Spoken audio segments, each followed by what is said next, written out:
Unadhani ni kwa nini Yesu Kristo alisisitiza sana juu ya umoja? Ni kwa sababu gani alisisitiza sana juu ya umoja wa kanisa?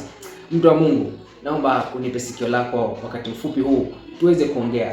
Hii si kwa ajili ya kanisa tu, bali hata kwa familia, kwenye taasisi mbalimbali. Inahitajika, ni ya muhimu sana.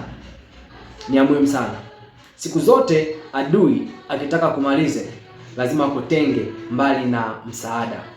Ndio maana lazima aanze kukutenganisha kwanza na watu wako wa karibu, ili atakapoanza kukuadhibu asiwepo mtu wa kufanyaje, wa kukusaidia.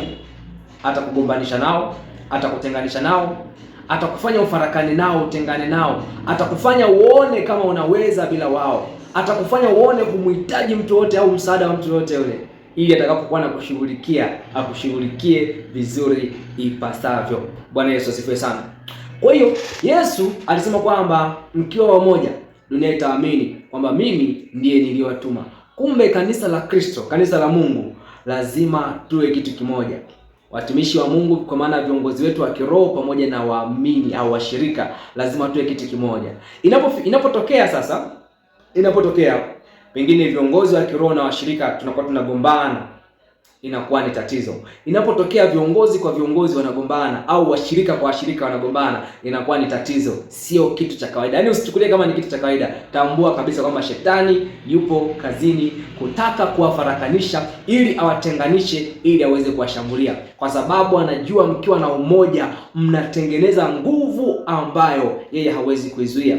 Tukiangalia kwa habari ya waliokuwa wamekusudia kujenga mnara wa Babeli, tunaonyeshwa kwamba walikuwa wamewaza tu wajenge huo mnara wa Babeli, lakini Mungu kutoka mbinguni aliyejua mawazo yao, akaona nia yao, akasema hawa watu kwa sababu ya nia yao watafanikiwa na hakuna mtu atakayewazuia. Hiyo ni nguvu ya umoja na kujitoa. Kumbe umoja una nguvu ya ajabu sana, na ndio maana wanasema kwamba wingi si lolote, ila umoja ndio kila kitu. Kwa ni bora mkawa wawili wenye umoja kuliko kuwa maelfu ambao mnagombana ninyi kwa ninyi, mnafitiniana ninyi kwa ninyi, mnakorofishana, mnazushiana uongo ninyi kwa ninyi. Ni bora mkawa wachache ambao mna umoja kuliko kwa sababu mkiwa wachache wenye umoja mnaweza mkatengeneza matokeo makubwa sana ya kutena ya kushangaza. Kama Mungu mwenyewe alisema kwamba hawa watu nisipowatawanyisha watatimiza, watafanikiwa, hakuna atakayewazuia. Hiyo ni nguvu ya umoja. Kwa hiyo kuna wakati unaweza katokea labda mtumishi wa Mungu, mchungaji wa kanisa fulani na mchungaji wa kanisa fulani, au kwenye kanisa hilo ikawa ni mchungaji na miongoni mwa washirika ambao kwa sababu ya umoja wao na ukaribu wao kuna nguvu kubwa ambao wanaigenerate, ambao inakuwa ni tishio kwenye ufalme wa giza. Kwa hiyo adui anachokifanya ni kuwagombanisha hao watu, wafarakane, wapishane kwa mawazo au kwa namna yote ile, ili mradi watengane, ili ile nguvu ambayo ilikuwa inazalishwa isiweze kuzalishwa. Zote hizo ni ila za adui. Hata kwenye familia au kwenye ukoo, familia nyingi sana zinapitia migogoro, changamoto, ugomvi. Ni kwa sababu shetani ameinua hivyo vitu ili hao watu wasiwe na umoja.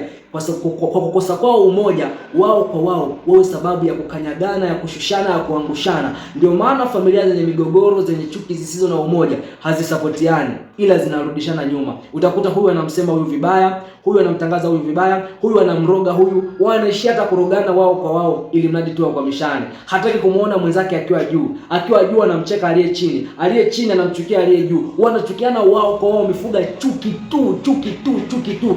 Kwa kukosa umoja inakuwa inampa adui nafasi ya kuwasambaratisha na kumaliza hiyo familia. Ndio maana ukiangalia familia zote ambazo zimejaa migogoro, chuki, fitina, uzushi, faraka, huwa hazina watu waliofanikiwa. Ikitokea watu wamefanikiwa ni watu ambao wachache sana kwa neema ya Mungu, ambao Mungu amewawezesha kujitenga na ile nguvu ya chuki na ya kichawi, kwa sababu mnapotengeneza chuki na ugomvi mna attract demonic spirits ambazo zinakuja kufanyaje, kushinikiza na kuhakikisha kwamba hamfanikiwi, kwa sababu mmefungua mlango ninyi wenyewe kupitia chuki zenu. Mnapokuwa mnachukiana, mnakasirikiana, mnafanyana uovu, mnakuwa mnafungua mlango wa roho za chawi za kishetani kuingia kwenye maisha yenu na kutenda kazi. Na ndio maana hizo familia nyingi zenye migogoro, uchawi ni kitu cha kawaida. Masuala ya kuaminia uganga ni kitu cha kawaida, kwa sababu kila mmoja hamwamini mwenzake, kila mmoja anamwogopa mwenzake. Kwa hiyo kila mmoja anajaribu kujilinda kupitia uchawi na uganga, kila mmoja anajaribu kujihami kupitia uchawi na uganga, kila mmoja anajaribu kumtikisa mwenzake kwa sababu hataki mwingine afanikiwe. Kwa hiyo shetani anakuwa amefanikiwa kupitia kupanda chuki, mafarakano, kuangusha ili msifanikiwe. Kwa hiyo umaskini utawatesa, magonjwa yatawatesa, laana zitawatesa, shida zitawatesa. Yaani laana, umasikini, mateso, magonjwa, mikosi inakuwa ni sehemu ya maisha yenu, kwa sababu ninyi mmefungua mlango kupitia kukosa umoja.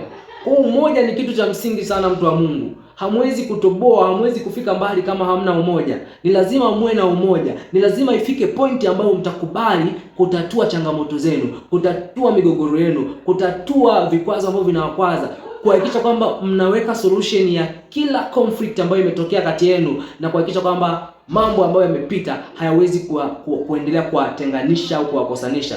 Mkubali kuwa kitu kimoja, ili kupitia umoja huo Mungu aweze kuwabariki. Mungu hawezi kuwabariki kama hamna umoja. Mungu hawezi kuwafanikisha kama hamna umoja. Mnagombana nini kwa nini? Mungu anawafanikisha hapo. Kwa sababu Mungu hawezi kukaa sehemu yenye chuki. Mungu hawezi kukaa sehemu ambayo haina upendo. Mungu hawezi kukaa sehemu ambayo imejaa unafiki, usuda. Hawezi kukaa mahali hapo na wala hawezi kubariki. Inabidi mkubali kuondoa uchawi na uganga ili Mungu apate nafasi mahali hapo, atawale na kumiliki, awabariki na kuwafanikisha. Bwana Yesu asifiwe sana. Kwa hiyo tumeona nguvu ya umoja.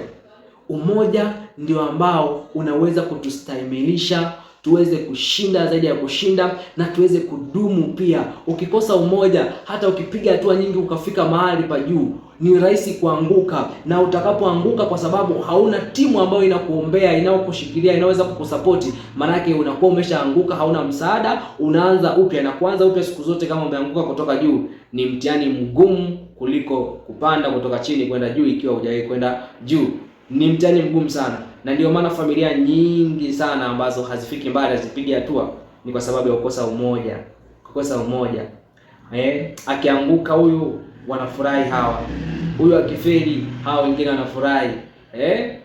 Hauwezi kufika popote pale. Lazima mkubali kufurahia mafanikio ya watu wengine. Lazima ukubali kusapoti mafanikio ya watu wengine. Lazima mtu akifanya vizuri mpigie makofi, umsapoti, umuinue, umbariki na umuombee pia azidi kupiga hatua, aende mbali zaidi, kwa sababu mafanikio ya mtu mmoja ni mafanikio ya watu wengine pia. Ndio maana ukifanikiwa mtu mmoja kwenye familia yako, ni rahisi kuinua familia yako na watu wengine ambao wanakuzunguka. Lakini ukiwa chini, wote mko chini, nani atakayemuinua mwenzake? Kwa hiyo lazima muamue kuwa kitu kimoja, kubebana, kusapotiana, kusaidiana. Imetokea nafasi, pushi, pambania mpate. Kuna makabila ambao napenda sana na naheshimu sana kwa sababu ya tabia yao ya umoja na upendo na mshikamano, na ndio maana hayo makabila yanafika mbali kwa sababu hiyo. Lakini makabila ambayo yana chuki tu yanakuwa yanaishia kwenye kufuga uchawi na kutesana na kuuana tu, na hayafiki popote pale.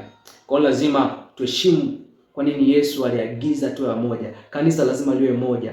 Nabii, mtume, mwalimu, mchungaji, mwinjilisti, wote ninyi mmewekwa tofauti tofauti ili muheshimiane. Ili muheshimiane, kwa sababu kila mmoja ana nafasi yake ya msingi sana kukamilisha mwili wa Kristo. Huwezi kujenga mwili wa Kristo peke yako. Unahitaji nafasi ya mwenzako, unahitaji mtumishi mwenzako, unahitaji mshirika mwenzako, unahitaji ndugu yako, unahitaji watu wako wa karibu, ili kuweza kukamilisha na kufanikisha mambo juu ya maisha yako. Ubarikiwe na